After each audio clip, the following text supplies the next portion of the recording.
Hey everybody, my name is Ian, and today we're talking about Marlene Hugoson's Instant Tradition, the introduction of the Swedish Easter tree.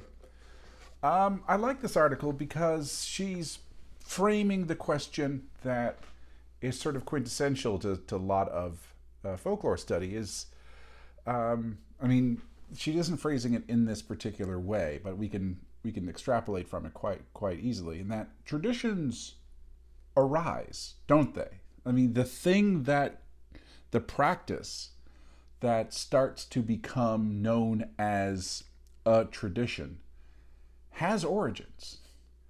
And they all did. They were all at one point deliberate decisions to do something and then presumably to do something a second time because the first time had gone over so well.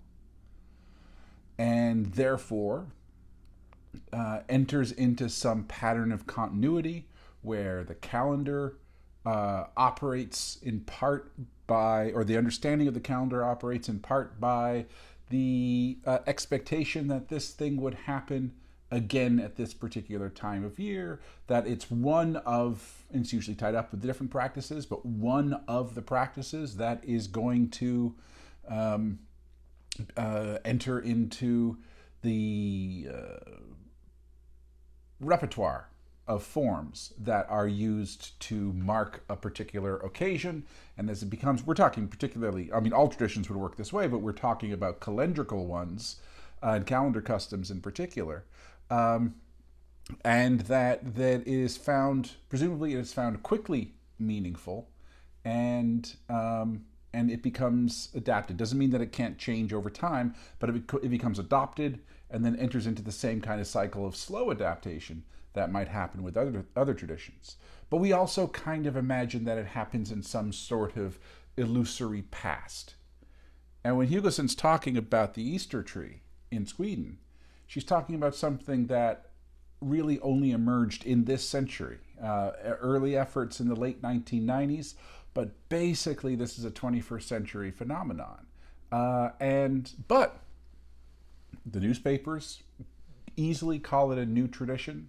The mayoralties of these places, of the places where it happens, the people themselves refer to it easily as a tradition, and pretty soon it becomes a tradition. So it's a fascinating question, and she's interested in sort of recognizing that it didn't arise from a pure folk context, as it were, and yet nevertheless it arose successfully.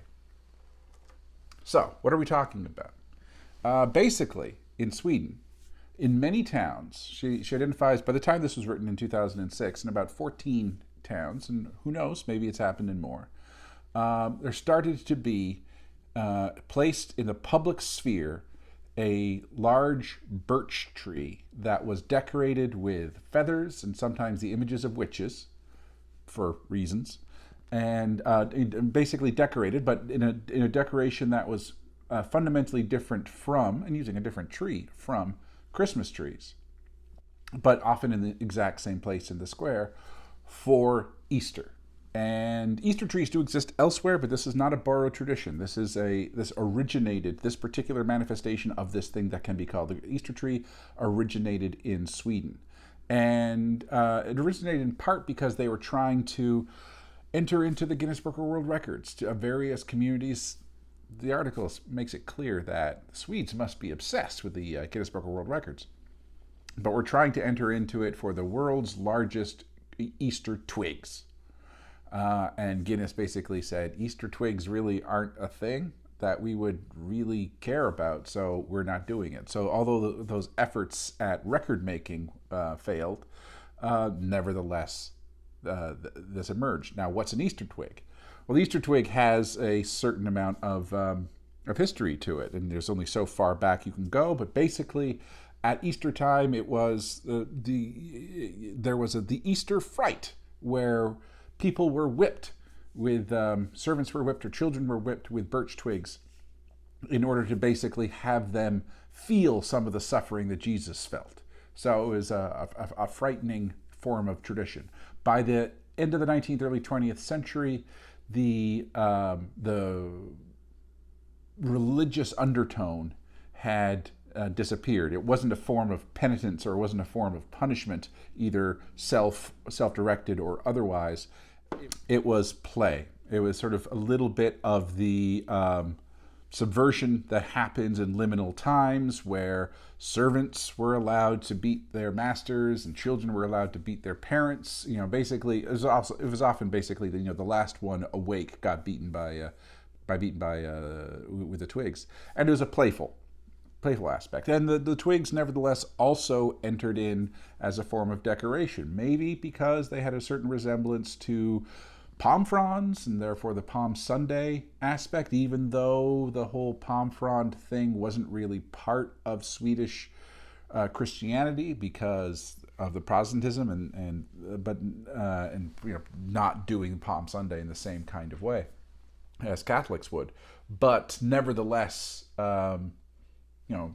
through vernacular practice, some kind of decoration through leaves was brought into the household. Storefronts would decorate with them, and they became sort of a standard decoration within the home, a small bundle of twigs, perhaps decorated in the same way that they could become decorated, that the Easter trees become decorated in terms of feathers and so on. But they entered into, like many of our products, many of our processes and traditions, they entered into fundraising opportunities. The Lions Club would sell them as sort of standard decorations in the same way that sometimes legions will sell poinsettias at Christmas, or daffodils get sold. They enter into the one of the many ways that Swedes could use material culture and decorate and celebrate a particular marked occasion, a particular calendar custom. And so the Christmas, through this Guinness effort, and based on a certain amount of similarity, the birch tree was raised in the center square of the towns and decorated again with feathers, and it became a collective experience, and that resonated. It resonated somehow, in part because of the birch, especially when sometimes they were still referred to as giant birch twigs as opposed to the Easter tree, or giant Easter twigs as opposed to the Easter tree. And still the terms become kind of blended, for at least for the first couple of years. Hugoson suggests that some people are still referring to them as just giant Easter twigs. And then subsequently, they become, but they do resemble the Christmas tree. There's something, as I said, in the same place in the town square as a Christmas tree would be decorated. Decorated in a different way, using, and as I said, a different tree, but nevertheless, a large and oversized, no less, central thing. And it's taking it outside of the home and bringing it into the public square and sort of turning the entire community into that kind of shared experience. And there's also resemblances to the maypole. There's certain midsummer festivals where, again, a large thing around which people might dance. So because there was, in the original world record efforts, there was this, it wasn't simply the placing of a tree, it was events. These were done by event planners. There is an intention behind them that is as much about attracting attention to the town and attracting notoriety and attracting some kind of potentially, external dollars to the town as it is an organic means of celebrating and marking a particular calendar custom.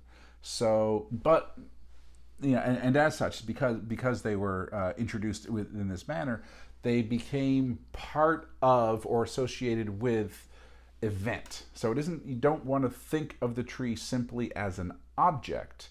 The decoration became a collective experience. People were invited to participate in the decoration of it, maybe even invited into the raising of it. The tree became part and a landmark within things like Easter parades, and it became associated with things like mumming as well. I'll talk about mumming more in a second.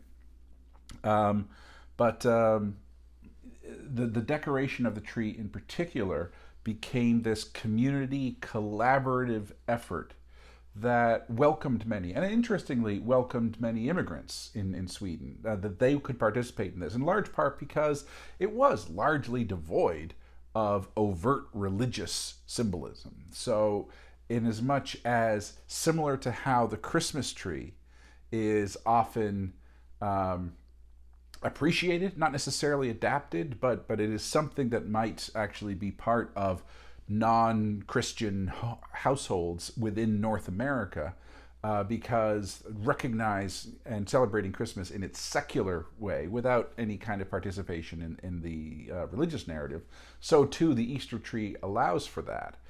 So it is communal, it is celebratory, it is Swedish more than it is necessarily Christian, in the same way that a Christmas tree is kind of North American more than it is, or I know that happens elsewhere, but it's kind of more of a North American thing than a Christian thing. And what's more, when you have like the maypole and midsummer, which are very much not Christian things, they're sort of tied into their sort of pagan things. They're not urban. They take place in the country, and they take place on sort of weekends. And this is a midweek event. And it's something that the immigrant populations, who tend to live more in urban centers than they do in the country, they can participate in it in the way that they can't participate in the maypole. So it becomes part of a larger complex of Swedish cultural festivals that are not defined by subgroups like Christian observance, and are not exclusive in terms of the privilege that now comes with having access through cottages and so forth to the country, but is a sort of collective group experience. And a new tradition. One of the things about a new tradition is it doesn't necessarily, even though it often bears with it symbolic resonance with previous traditions. And in fact, one of the reasons it works is that there's a sufficient number of people who recognize the traditionality that might be part of it, but recognize that it is in some kind of continuity with the past. Nevertheless, it doesn't bear the same kind of baggage as that of the past, so it can be sort of taken on anew. I mean, it's the same way that you could imagine that, sort of a parallel, you could imagine a holiday that starts to have a sort of a new holiday, that let's just say Nova Scotia Heritage Day, where over time the idea that there is a particular meal that gets served might happen. It's the holiday in February, in order to give us a long weekend, and then a meal is observed, and then like the meal, you could see it starting to take on something that resembles in many ways a Christmas dinner or a Thanksgiving dinner. It might have a couple of extra things in it that are more sort of midwinter as opposed to autumnal. So it is its own thing, but there might be like a turkey or a ham. There might be potatoes. There might be a couple of things. And there might and you recognize it as its own thing and its new thing, but a new thing nevertheless. You can see people who might not like the association of Thanksgiving because of colonialism. They might not like the association of Christmas because of Christianity, but they nevertheless can sort of hop in to that tradition because it's a whole new thing. Meanwhile, those who do celebrate Thanksgiving and Christmas, it's in some kind of continuity. So there's both and. It's quite wonderful. There are also Easter parades in Sweden, and those were not an age-old tradition, but I mean an interesting part of Easter celebrations, in large part because of the Protestantism of Sweden. They don't have processionals in the same way, so it was always had this sort of secular aspect to it. And then the tree becomes, as I said, a landmark in that. But these parades are late or mid to late 20th century forms of expression, and so too is, well, not the mumming might have a little bit more of a resonance to it, but they have mumming. Mumming is the same thing. It's akin to trick-or-treating. It's akin to the same terms that are used in Newfoundland for the 12 days of Christmas. It's akin to Acadian Mi Carême. It's a house visit, going in some kind of costume and or disguise, going from house to house and begging fundamentally, or demanding some kind of treat. It varies from place to place. And this had been part of mumming tradition. This was easily incorporated into mumming traditions in its first flush. And so in Sweden, basically this would only be for children. They would dress as witches. Boys and girls would dress as witches. And they would go with basically just using things that are found around the house. And then they would go from house to house and get candies and so on. Fundamentally like trick-or-treating. Two factors had changed mumming, Easter mumming.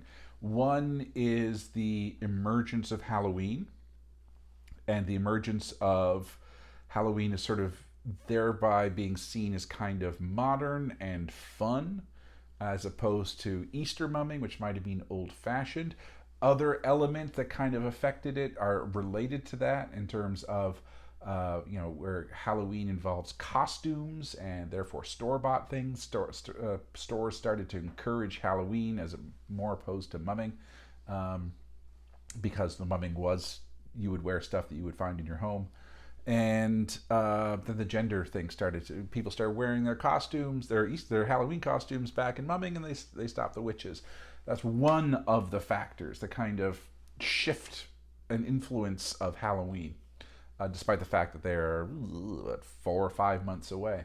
The second influence is, the wonderful Swedish term for helicopter parents, curling parents, because of course the Swedes are going to talk about curling as opposed to helicopters. You're sort of constantly clearing a path for your children and coveting and cosseting them, and so mumming kind of comes to an end in the same way that trick-or-treating has been sort of curtailed in North America in terms of how earlier it is and how supervised it is and the stranger danger aspects and so on. So mumming has kind of lost that level of participation, and then the Easter tree becomes, especially when tied into the parades, the Easter tree becomes this public celebration, and it becomes this opportunity for marking this occasion that supplants the Easter mumming. So because it's very, very accessible, because it's entertaining, because it's fun, because it's public, because it is a change from the everyday, it becomes a decent enough substitute for this thing that maybe parents are a little bit wary of, and maybe is sort of disappearing and is seen as kind of gauche. So you have this wonderful discussion of something that, by the time this was written, again, it was barely a decade old, and yet was clearly being embraced, and clearly something that was recognizably filling some kind of... It's not that there was necessarily an absence. It's not like, we desperately need something. That being said, once it appears, it works. It fulfills something. Not an absence, not a lack that was there, but you introduce it and it's like, this works quite well, doesn't it? Let's keep this up.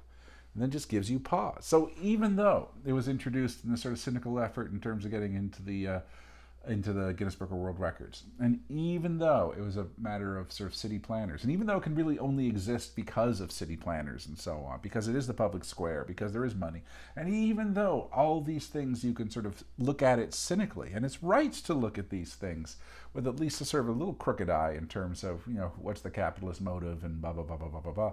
Nevertheless, it was found meaningful and found it had purchase. People discovered it, embraced it quickly, and it became part of a very meaningful way of being in the world in Sweden, to the point where people uncritically could call it tradition, despite the fact that, again, it was released.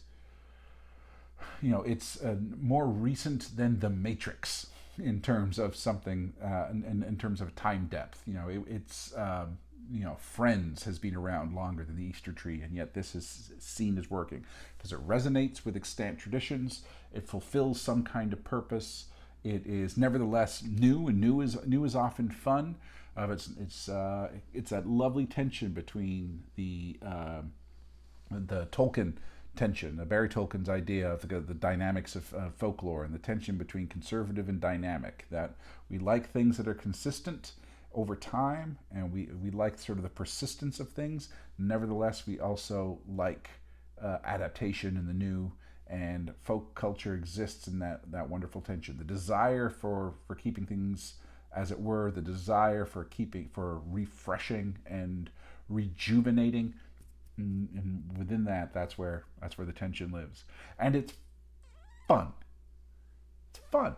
And again, you never need to really go much beyond something being fun as a rationale for why one does it. And why not? It's a pretty little tree in the middle of a pretty little town, just as the leaves are going to start coming. That wonderful thing she talks about, where you have these birch trees, you have these birch twigs, and decorated and sometimes colored in the homes, and then you have the Easter tree in the town square, and it is just that little bit of color before the actual green comes in, the green of nature. So it sort of portends that, which is kind of what that time of year is all about anyway. It's the arrival, the announcing of spring, the announcing of rebirth. That's why Easter is when it is in the first place. So why not? Why not do it this way? You don't have to do it this way, clearly. It's a conscious decision, but it's a conscious decision perhaps by cynics originally, or at least by cynical operators. But it works. And once something works, and once something is fun, you don't have to justify it any further. So I love this article. It's so, I'm going to damn it with faint praise. It's sweet. It's about this fairly innocuous thing that has found an audience, found a real sense of it being meaningful. And where else do traditions come from? Good question. A good question that has been partially addressed and answered by Marlene Hugoson in her Instant Tradition, the introduction of the Swedish Easter tree. My name is Ian. As ever, my friends, I wish you nothing but the best. Be well, and I will talk to you later. Bye-bye.